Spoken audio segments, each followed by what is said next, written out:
Today is the 1st of February 2024. It's actually the deadline day in the winter transfers all across major parts of Europe, especially in the top 5 European leagues. So some deadline day transfers which have made history all over the world could repeat itself today as we head into the final day and hours of the transfer. So at 11 p.m. exactly, the transfer window closes, and then there are some interesting news coming inside already. I'll be sharing with you most of them here on this channel, and then later on we'll come back to do a wrap-up of all the completed and done deals here. Subscribe to this channel, and then also give me a like and drop a comment if you are surprised by any of the transfer news. Now, news trickling in just now is that Broja of Chelsea has actually agreed to see the rest of the season with Fulham on loan. So it's agreed to have been around £4 million. That's depending on his appearances and, of course, his performances, which will also be checked. The number of goals that he does score for Fulham. So up to the end of the season, Broja leaves Chelsea to join Fulham. That Wolves were one of the contenders in this negotiation, but then they pulled out last minute. For Fulham, of course, they've had some striker issues. For the most part of the season, the striker they had from Wolverhampton Wanderers, the Mexican international Raul Jimenez, has been out, and then of course he has had a lot of injury concerns in his career. So even with Jimenez coming back fit and available, they still wanted to reinforce that area. So why not Broja, who is somehow wasting his time at Chelsea because of the lack of game time, and of course due to injuries as well. But they are looking for that he could replicate his scoring form at Fulham. Of course, Chelsea are going to be busy on this transfer deadline day because another player of theirs in the shape of Gallagher has also been linked heavily to exit the club this day, and he is being heavily linked to Tottenham Hotspur. So Tottenham want to secure the signature of Chelsea midfielder Gallagher. I don't know how you feel about this if you're a Chelsea fan, but then of course Gallagher is heavily linked to Tottenham, and he could see the rest of the season at Tottenham. Chelsea also needs the business to also balance their books one way or the other. So you may be wondering why there are so many loan deals around this winter transfer window. Of course, we've seen the likes of Jadon Sancho returning to Borussia Dortmund. Eric Dier has joined Bayern Munich on loan. And then a lot of heavy deals involving Manchester City's Calvin Phillips, who has also joined West Ham on loan. I call them heavy because the nature of players that are involved in there some big wigs in their parent clubs, but then they have been transferred on loan. Yes, I'm going to share with you some of the most expensive Premier League signings every season. Now, this season, it has been Radu Dragusin for Tottenham Hotspur, joined for £25 million. Of course, Declan Rice this season has been the most important player for Arsenal, if you ask me, because they spent a lot of money on him and he's playing so well. The dividend is there.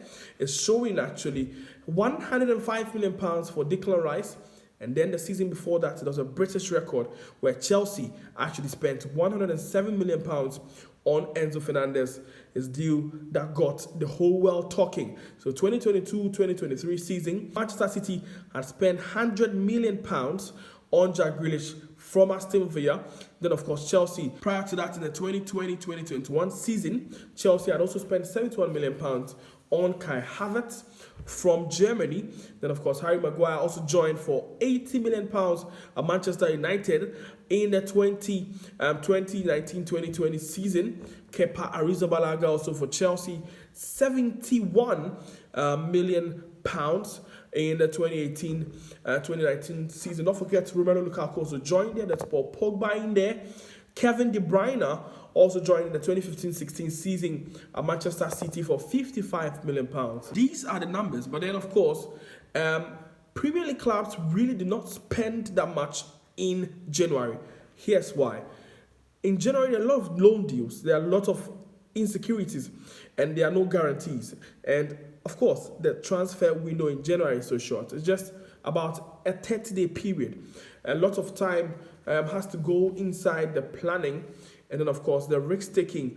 But for many Premier League clubs, they would like to avert the risk, and then of course try to spend time during the summer, scout the players very well, get in the reports, and then look to do some very, very good work. So here's how Premier League clubs have actually spent during the transfer window. So the bar that's in red actually shows the January spent in pounds actually.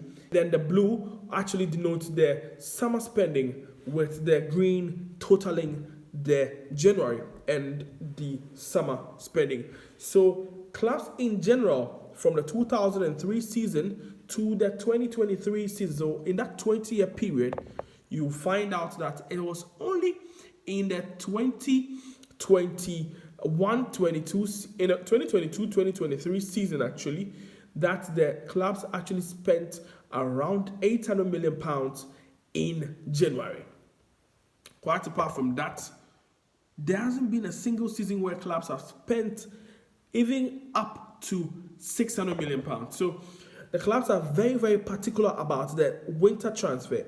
They would usually just get the quick fix and then wait for the end of the season, fully assess their season, and then get in the right players to fit in the right positions that they need, that sort of improvements in there. So that's that. The January transfer window. News reaching us is that Real Betis have actually agreed a deal with West Ham midfielder Pablo Fornals. So Fornals will also join Real Betis, a side that's playing so well. They've got Isco in there.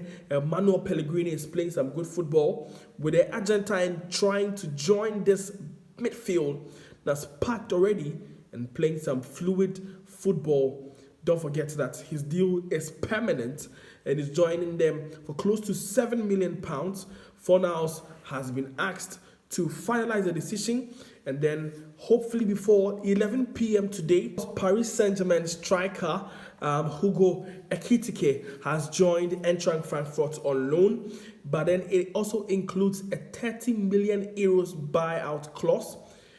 Eintracht Frankfurt have their man. Eintracht Frankfurt have had Donny van de Beek from Manchester United there on loan, now adding Hugo Ekitike to their list of players that they have had in the transfer window. Then finally, on the issue of Said Benrahma, who has actually had less game time this season because of the introduction of Mohamed Kudus, and how well Lucas Paqueta and the likes of the other four-line players are playing so well in the season. There are growing concerns of Said Benrahma's playtime, and of course the Algerian, who was heavily linked to Olympique de Lyon, a struggling side in the French Ligue 1 this season, actually lagging. And then of course paving way for Fulham to also come inside and trying to hijack Olympique Lyon's deal of getting Said Benrahma. So Said Benrahma now being chased by Fulham instead of his initial interest that was picked in him by Olympique Lyon. So Said Benrahma now has to decide as to which side to play for, either Fulham in the Premier League or to go to France and help a struggling Olympique Lyon side who are 16th on the French Ligue 1 table the last time I checked, help them to stabilize their midfield and then getting some goals for them as well. Thank you very much for joining me for this interesting edition. I'll come back your way with more tomorrow, and I'll talk to you about the completed transfers in this winter transfer window. We'll discuss a lot of analytics. There are a lot of things that have gone into this. We'll look at how well the clubs have transferred their players, and then why there are so many loans there, and of course the growing interest of the PSR, one thing that has scared a lot of clubs into signing players this winter. Thank you very much for your time and for keeping me company. My name is Felix Edujakwa. Do well to subscribe, and let's do this together. Thank you.